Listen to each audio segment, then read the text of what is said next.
Hi everyone, my name is Joe Rodwell. I'm here today to show you how I use the Sequential Pro 2, or the Dave Smith Instruments Pro 2, as a guitar processor. I tend to use this for recording mostly. It's a way of committing to a sound before recording into, for me, Logic or whichever you might use, Pro Tools, Ableton.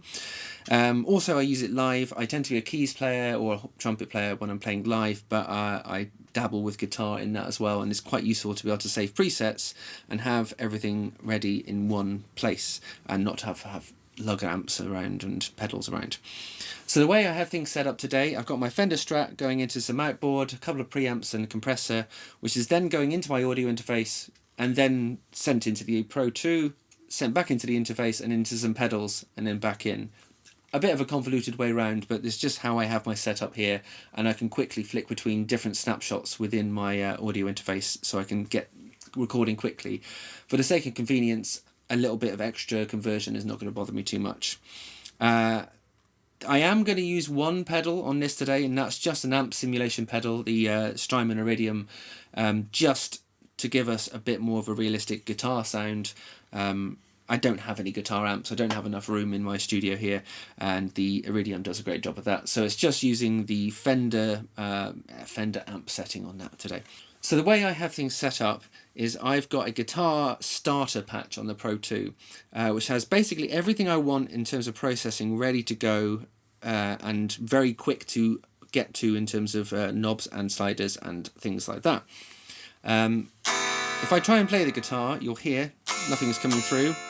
For the Pro 2 to have any audio input coming in, it needs to have a MIDI note pressed down. So you'll hear that goes on. In this case, all the oscillators, the synth oscillators, have been turned down. So you don't want to keep doing that, so I'll just press hold and then have a MIDI note, and then we have sound coming in. Okay. Clean as a whistle at the moment. It's not. There is a little bit of sound difference going into the Pro 2 rather than not, and it is in the negative, but it's just very, very minimal. And I don't think actually once you start adding processing, especially start using the filters, it's negligible. You wouldn't notice it. It's the same as putting it into a pedal for me. So let's start with the delay section of the Pro 2. So the Pro 2 has 4 different delays, which might seem like overkill, but because we have 4, we can make different effects from those delays. So let me just play one of those effects now.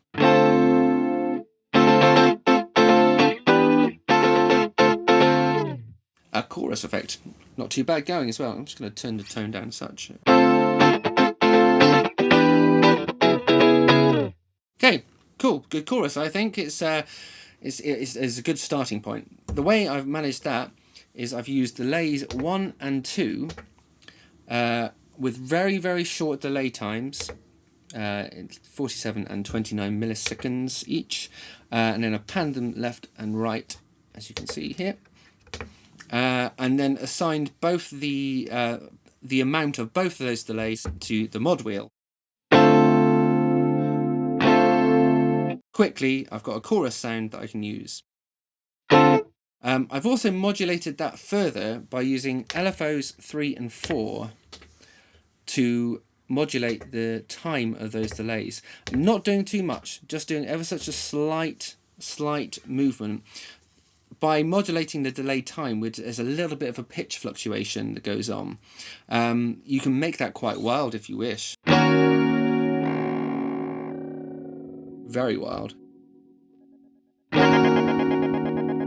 Which sounds a bit too much, obviously. I'm just going to go back to my initial setting.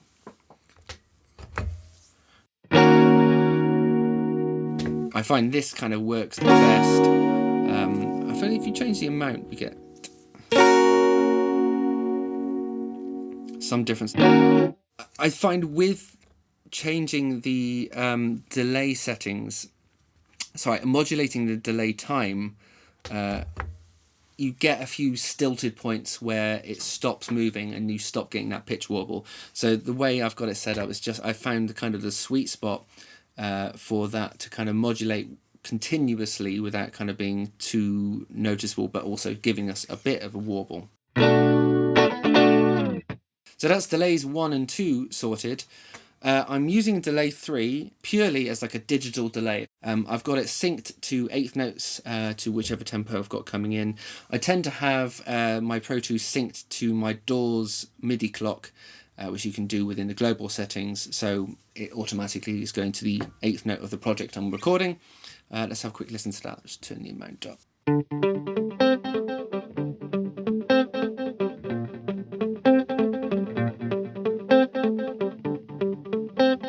Classic digital delay. Will apologise for any guitar playing that sounds a bit rough. I am a producer who plays guitar, not a guitarist who is a producer. Next up, delay number 4, I'm using as a reverb. So delay 4 on the Pro 2 is a Bucket Brigade delay emulation, like analog delay essentially. I've just got it set to a really short delay time with lots of feedback and filtered, because the useful thing is each of these delays you can filter them.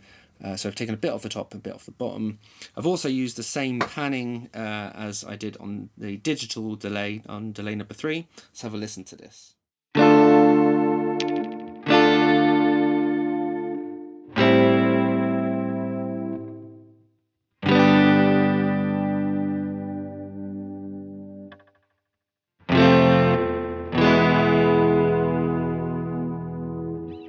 Now I've also added LFO3, I've hijacked LFO3 to affect the delay time of that as well. So there is a tiny bit of modulation in the pitch within that tail. And what you end up with is this very digital sounding reverb. It's kind of spring-ish, and you can, if you listen closely to the tail, you can obviously tell it's a delay, not a reverb, but it does have that effect of being a reverb.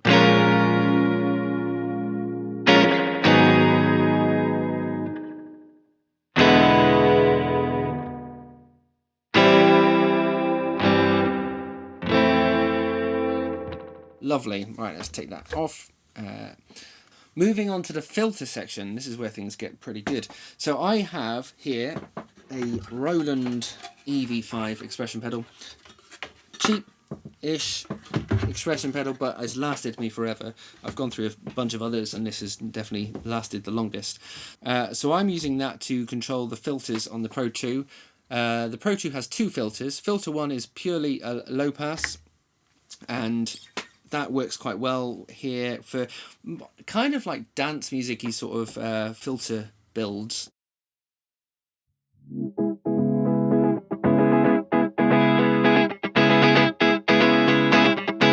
I just put the resonance up. Let's get a little bit more.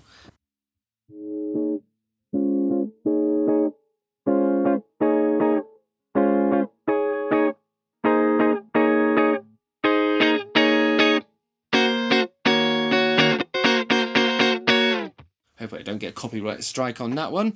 But yes, for those sorts of things, it's great. And especially for live, I've used this live on that tune or whatever tune that is. And it's great. It does a good job with that kind of effect, especially if everything else in the track is being filtered. It kind of gives you that same effect.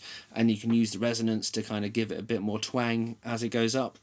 Really useful. And filter 2, I've got it set to, so filter 2 you can set as different things. It's got a low pass, high pass, notch and band pass options for the second filter. I've got it in band pass setting because obviously we want to use this as a wah-wah.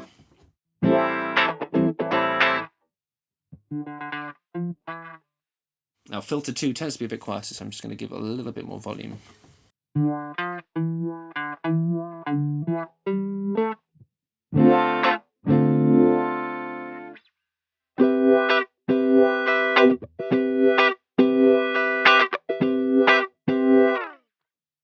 I mean, it's a wah-wah. It works really well. This is how I do everything wah-wahs now. Not just for guitar, great for other things as well.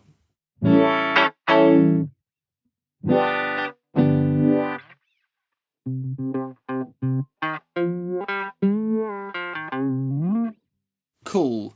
Wah-wah. Yeah, the filters are great. Okay, tremolo. Yes, we can do tremolo. Of course we can.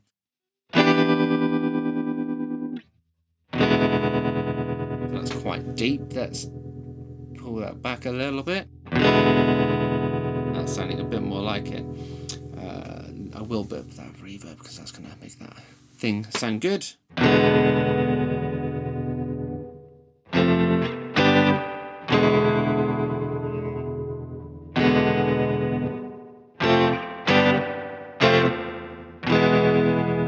Tremolo. Oh, yes, excellent. So the way I've done that, if you haven't gathered, is I'm using LFO1 to modulate the pan output of the instrument. Now that does force us into a stereo tremolo. There are ways around that as well. You can change the global settings to have mono out, which will solve the problem.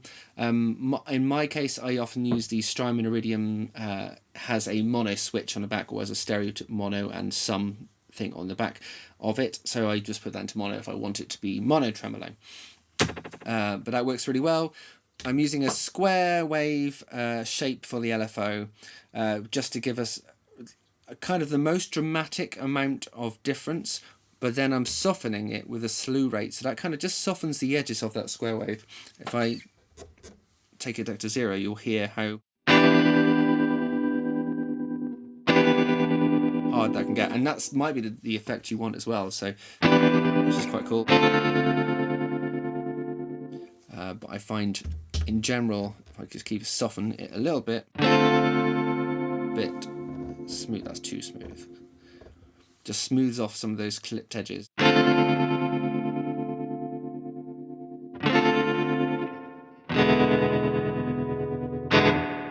Tremolo, I think that works pretty well. Okay, let's get to the good stuff. Let me start from the initial guitar patch. So I did at some point have the distortion set out on one of these controllers, but I thought, what's the point, because you can just turn the knob. So distortion, this is what it sounds like at around about 12 o'clock.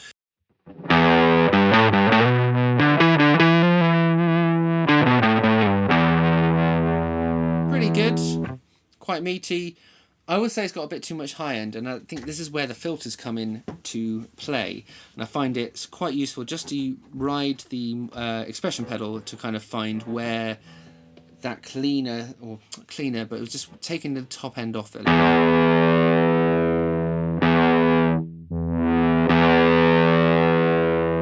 little. For me, that's a bit better.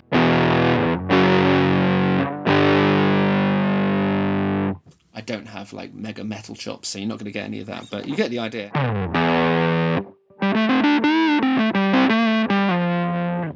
Let's drive that a bit harder. That's really square wavy kind of fuzz territory now. I'll actually take the volume back a little bit.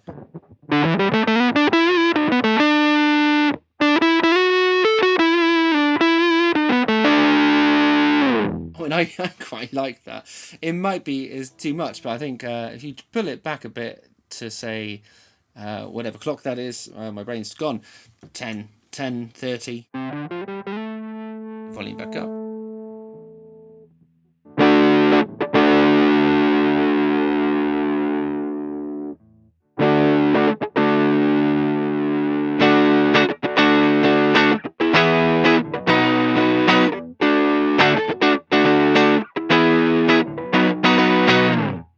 That's pretty usable. That's now we're kind of driving rather than like smashing it.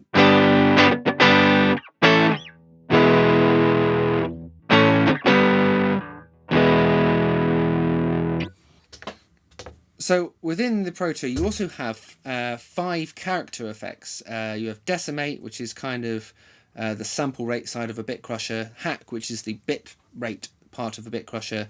Drive, which you can imagine gives it a little bit of overdrive, and then you have air and girth. Air kind of adds a little bit of top end, girth kind of pushes it a bit harder in the low mids. I don't tend to use many of these with guitar really. They are useful as an effect sometimes. The air doesn't tend to do much use. Girth can be good if you want a little bit more girth. I mean, that's exactly what it is to the sound.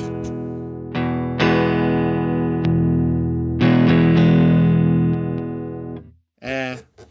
It kind of gives you that a bit of high mid presence, I guess. That's quite nice. But it's a bit too bright for my liking. But useful in certain circumstances for sure. Then character effect. Let's play through these. So.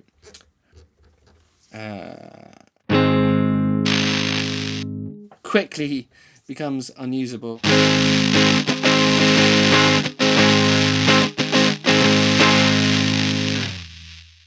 Yeah, I mean, I'm not going to use that for too much. Decimate, however.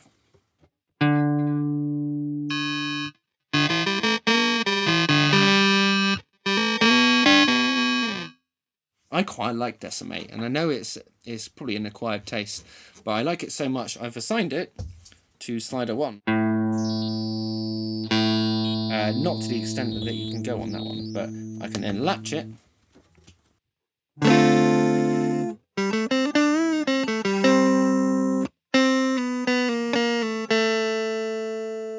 With a little bit of distortion as well.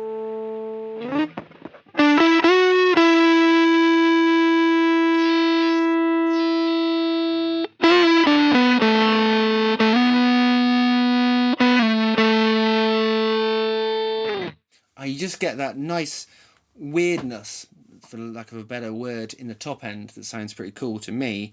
Let's take the distortion down a touch, and let's add some other things. Let's add a bit of reverb and some chorusing into that as well.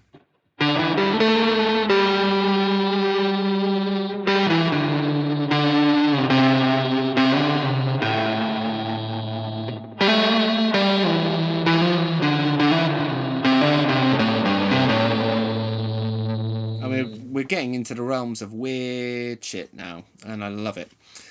So yeah, Decimate, really useful. Now, another thing you get with the Pro 2 is tuned feedback, which is kind of just built for guitar stuff. So I'll keep it on the driven sound. I'll take the chorus down and the delay or reverb down a touch. So we just got clean sounding here. Now, the way I have the feedback set up in this patch is using the feedback, having the feedback amount assigned to slider 2. So, big note.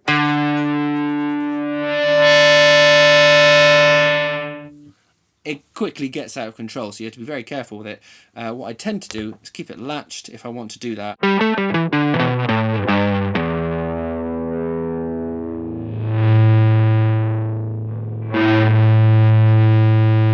Now we're latched into this, and we can sit there for ages. And what I've done to make it even more interesting is I've assigned the pitch mod, or the pitch wheel, to the tuning of the feedback.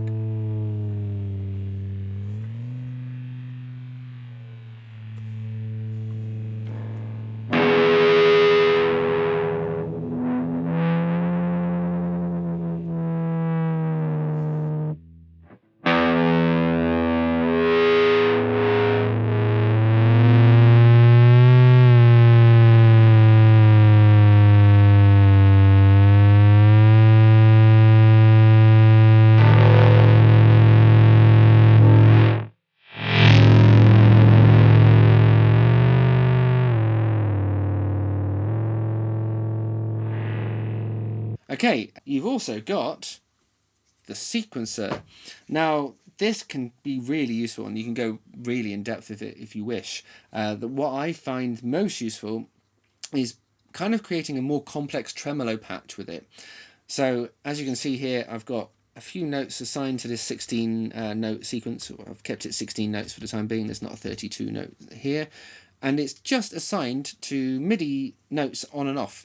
So, if I take the hold off here and we've got no sound again, it's kind of the equivalent to going. So every time we're pressing this note, we're getting a bit more of the guitar sound through.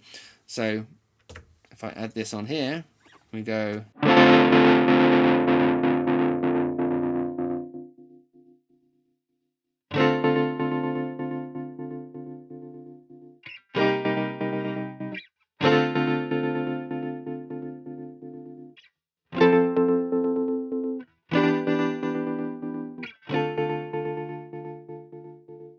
pretty cool to me, and you can really play around with that effect. I've also got the sequencer being triggered by the by my foot switch for sustain pedal in this instance, so I could kind of come up with some kind of way of and then decide to add that rhythmic thing at that point. You can also make that control not just notes on and off, you could make it control the filter or distortion. So let's do that quickly. Let's add, let's make a channel for distortion, and within our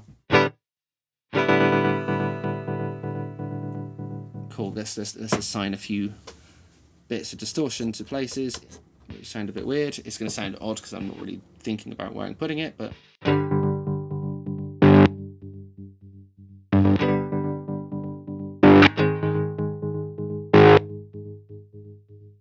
you get the idea.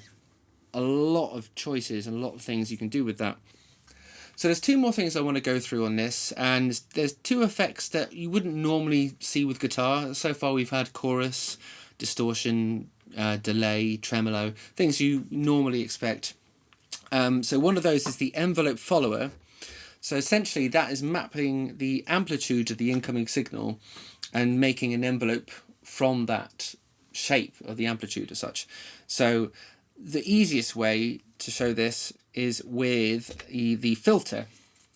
And if I put the resonance up a little bit, you can already hear that it's kind of, as the volume of the guitar is coming up, the filter's going up and down. If I turn the resonance up without killing us, that's the killing us point. And I just turn up the threshold a little bit here. And let's make that a little bit stronger.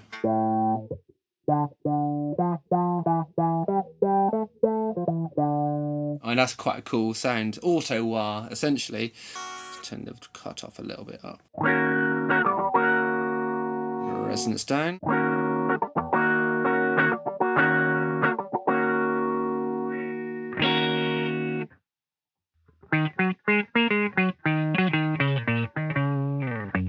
So yeah, a cool effect, especially if you want that kind of duck,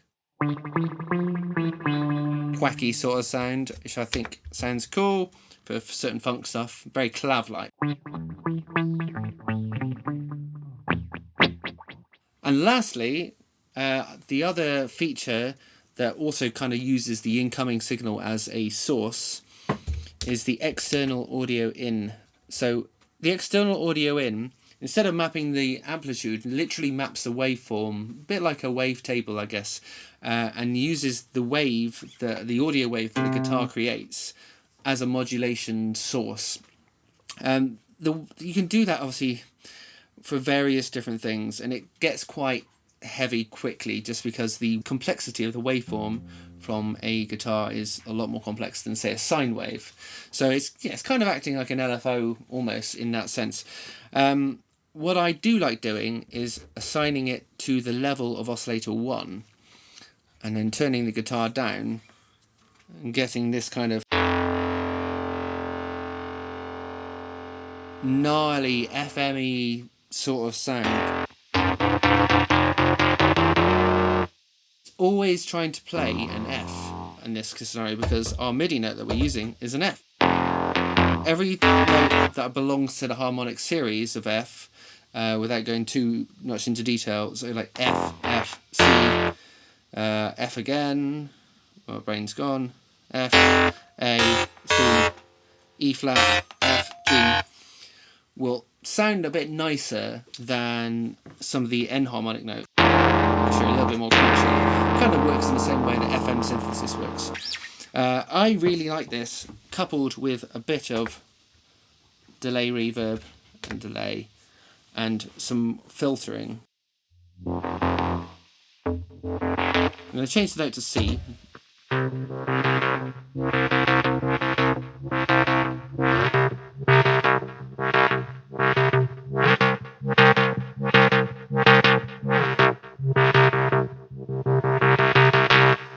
I think that's pretty cool.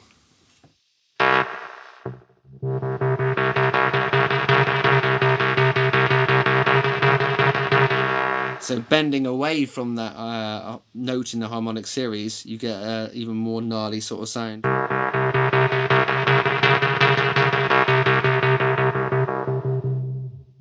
And we can also use that in conjunction with our sequencer.